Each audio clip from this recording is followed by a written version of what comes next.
Hello दोस्तों, आशा आप सभी अच्छे होंगे। चैनल को सब्सक्राइब करें और वीडियो अच्छी लगे तो शेयर करना ना भूलें। आज का जो टॉपिक है वो दिल्ली के इलेक्शन से बहुत ज़रूरी टॉपिक है भाई। इलेक्शन आ रहे हैं लेकिन लोगों को ये समझ नहीं आ रहा कि क्या करें क्या ना करें। बहुत सारे लोग इस बार कंफ्यूज्ड है, तो मैं आपको कुछ चीज़ें ज़रूर बताऊंगा। बाकी आपके जो विचार है वो उस हिसाब से आप अपने हिसाब से डिसीजन ले सकते हैं, किसको वोट डालनी किसको नहीं डालनी।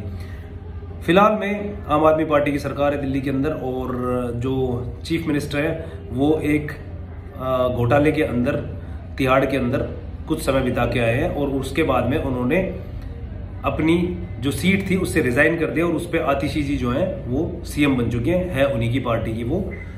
तो भाई ये जो हमारे मिस्टर पलटू राम है ना, वो एक बहुत शातिर इंसान है, और कहते हैं ना एक इनोसेंट आदमी बनकर लोगों को मूर्ख बनाने की कोशिश करते हैं। ये अपने आप को बहुत ही इनोसेंट दिखाने की कोशिश करते हैं, लेकिन एक्चुअली में वो है नहीं। इतने बड़े घोटाले के अंदर नाम आने के बाद में और फिर भी बोल रहे मैंने कुछ नहीं किया।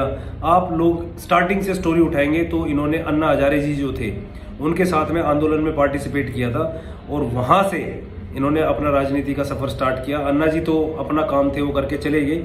स्टार्टिंग में उस समय पे ये कांग्रेस के खिलाफ में सबूत देना चाहते थे, उनके भ्रष्टाचार के खिलाफ आवाज उठा रहे थे, लेकिन बीच में इन्होंने उनके साथ में कोलैबोरेशन करने की सोची कि हमारे साथ में समझौता कर लो और हम मिलकर सरकार बनाएंगे। तो एक इंसान इतना फर्जी कैसे हो सकता है कि जिनके खिलाफ आवाज उठा रहा है बाद में उन्हीं के साथ काम करने की बात कर रहा है। छोटी सी नीली वैगनार में आते थे ये, और अब इनके पास में बड़ी बड़ी गाड़ियां हैं, और सरकारी जो इनको घर मिला हुआ था उसके अंदर इन्होंने काफ़ी पैसा लगाकर, करोड़ों का हिसाब बताते हैं कि उसका रेनोवेशन किया था।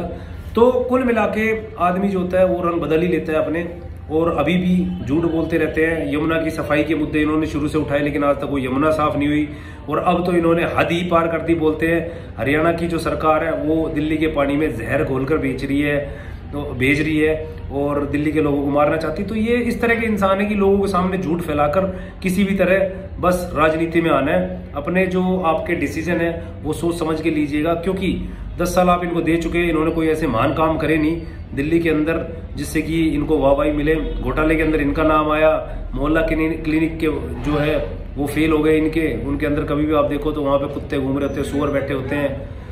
एक्चुअली ये ऐसे इंसान है जो हमेशा कंप्लेंट करते रहते हैं कि मुझे काम नहीं करने दे रहे, मेरे को ये नहीं करने दे, वो नहीं करने दे रहे, बाकी करना धरना कुछ नहीं है। और इनकी मानसिकता ये है कि जो भी सत्ता में हो, चाहे वो कांग्रेस हो चाहे बीजेपी हो, उनको नीचा दिखाना है और अपने आप को महान दिखाना है।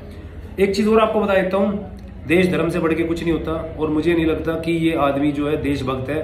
ये क्या करता है, सेक्युलर बनकर और ये दिखाकर अपनी वोटें बटोरने में लगा हुआ है। बहुत सारे रोहिंग्या मुसलमान आप जाना दिल्ली में कहीं भी देखना, पुल के नीचे उन्होंने घर बना रखे हैं, और झुग्गी झोपड़ियों में उनको बसाया हुआ, उनके आधार कार्ड बनवा रखे हैं सिर्फ वोट कलेक्ट करने के लिए। ये नहीं पता कि देश के लिए इतना बड़ा खतरा पैदा कर रहे हैं कि दूसरे देश के जो लोग हैं उनको घुसपैठिए बनाकर और उनको हमारी जो सिटीजनशिप होती है, नागरिकता जो होती है, वो देने की साजिश चल रही है सिर्फ अपनी वोटों के चक्कर में। तो ये भाई साहब तो जो है नंबर 1 पलटू आदमी अपनी बच्चों की कसम खा चुके हैं कि मैं राजनीति में नहीं आऊंगा, मैं अपने बच्चों की कसम खाता। और उसके बाद में देखो सीट के पीछे कैसे भाग रहे। अब इन्होंने एक बहुत बड़ा इमोशनल गेम खेला कि मैं अपनी सीट से रिजाइन कर रहा हूं, और इनको पता था कुछ दिनों के बाद में इलेक्शन आने वाले हैं और लोग तो हैं ही मूर्ख, आपको वोट देंगे ही और आप फिर से जो है सीएम बन जाओगे। तो इन्होंने एक गेम खेला बहुत तगड़ा कि अगर आप लोग चाहेंगे तो ही मैं कुर्सी पे बैठूंगा, नहीं तो नहीं बैठूंगा। तो लोग तो है ही बेवकूफ, साथ में लोग भी जो अपने स्वार्थ के चक्कर में इन जैसे जो होते हैं उनको वोट देते हैं। कहीं ये 2100 रुपये बांट रहे हैं, कहीं महिलाओं की बस फ्री कर रहे हैं, सब कुछ ऐसे फ्री की रेवड़ियां बांट रहे हैं। मुझे लगता है कि एजुकेशन और हेल्थ को छोड़कर बाकी कुछ फ्री नहीं होना चाहिए देश के अंदर। और सबसे बड़ी बात आती है कि लोग बहुत सारी चीज़ों को भूल जाते हैं। कुछ समय पहले जब ट्रंप जी आए थे तो दिल्ली में दंगे भी हुए थे, और उसमें इन्हीं की पार्टी का बहुत बड़ा हाथ था। सिर्फ जो बीजेपी सरकार है उसको नीचा दिखाने के लिए इन्होंने दिल्ली के अंदर दंगे भी करवा दिए थे। तो ये इस तरह के इंसान है जो अपनी वाहवाही के लिए देश के अंदर दंगे करा देंगे और सेक्युलर बनकर बाहर वालों को जो है देश के अंदर घुसा देंगे। भाई ये देश के लिए बहुत बड़ा खतरा है, और मैं जो है एक फौजी रह चुका हूँ तो सब समझ आता है क्या सही है क्या गलत है। बीजेपी जो है कम से कम अपने धर्म को बचाने के लिए या कुछ भी हो उसको एक कहते हैं कि हिंदू धर्म, इससे पहले कोई नहीं पूछता था जब कांग्रेस की सरकार थी, तो कम से कम हिंदू धर्म को प्रमोट कर रही है और लोगों के दिल में दिमाग में धर्म की जो इम्पोर्टेंस होती है वो क्रिएट करी है। मैं इसीलिए बीजेपी को सपोर्ट करता हूँ और कोई कारण नहीं है। ये नहीं कि उन्होंने कुछ काम भी नहीं किए, बहुत सारे काम किए। आप देखोगे तो कितनी सारी डेवलपमेंट हुई है, देश का नाम भी हुआ है बहुत सारी जगह से। अब आतंकवादी हमले भी इतने नहीं होते जितने पहले होते थे। दिल्ली में पहले कहीं भी बम फट जाते थे और बहुत सारी चीज़ें हुई है। अगर आप देखोगे जम्मू कश्मीर के अंदर इतनी टनल्स बना दी और हर जगह तक रोड जो है वो पहुंचा दिए गए। तो भाई ये आपका एक अगर आप इस बार बीजेपी को दिल्ली में लाते तो आपकी डबल इंजन सरकार वाकई में हो जाएगी, क्योंकि सेंट्रल में भी दिल्ली की सरकार है और अगर दिल्ली में आ जाए सेंट्रल में बीजेपी की सरकार है और अगर स्टेट में भी आ जाती है तो आप लोगों के लिए बढ़िया रहेगा। ये भाई साहब तो आपको ऐसे ही पागल बनाते हैं ना, इन्होंने यमुना साफ करनी है, वहाँ तो झीलें बनवा रहे थे।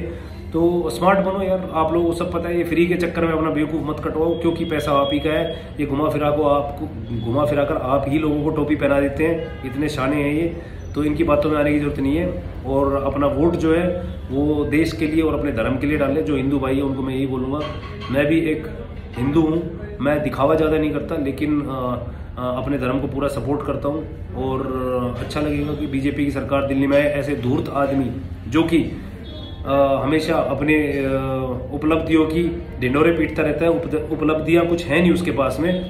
कुछ दिन पहले मैंने एक वीडियो देखी थी, उसमें कह रहा था कि दिल्ली से सारे झुग्गी वालों को हटाने की साजिश चल रही है। तो भाई साहब ऐसा है, झुग्गियाँ तो होनी ही नहीं चाहिए देश के अंदर। लोगों को पक्के घर दे रही है बीजेपी सरकार। आप क्या चाहते हो कि ये जो आपने रोहिंग्या बसा रखे हैं इनके घर टूट रहे तो गलत हो रहा है? नहीं, आपके वोट जा रहे हैं, आपको इसलिए चिंता है। लोगों को तो झुग्गियों की जगह पक्के घर मिल रहे हैं। तो ये सिर्फ जो है ना एक नेगेटिव मैसेज और लोगों को झूठ बोलने के काम करते हैं, लोगों को जो है गलत मैसेज देते हैं। इसीलिए मैं इनके खिलाफ हूँ। सच बोलने वाला इंसान नहीं है, सिर्फ अपने आप को श्रेष्ठ बताता है। इनसे महान कोई नहीं है। इन्होंने ही जो है दिल्ली को संवारा है। उससे पहले तो दिल्ली का कुछ हुआ ही नहीं था और दिल्ली का तो बेड़ा गर्क हो रखा था। स्मार्ट बनो यार, आप लोगों को पता है आज भी दिल्ली में बहुत सारी जगह ऐसी है जहाँ पे पानी की जो सुविधा है वो अच्छी नहीं है। गंदा पानी आता है लोगों के पास पीने के लिए, सीवर जो है वो सही नहीं है। तो इन्होंने क्या किया 10 साल में? एक बार बीजेपी को भी आप लोगों को चांस देना चाहिए। वीडियो अच्छी लगे तो शेयर करना और किसी भाई को कुछ बुरा लगे तो कमेंट में जरूर बताना। धन्यवाद।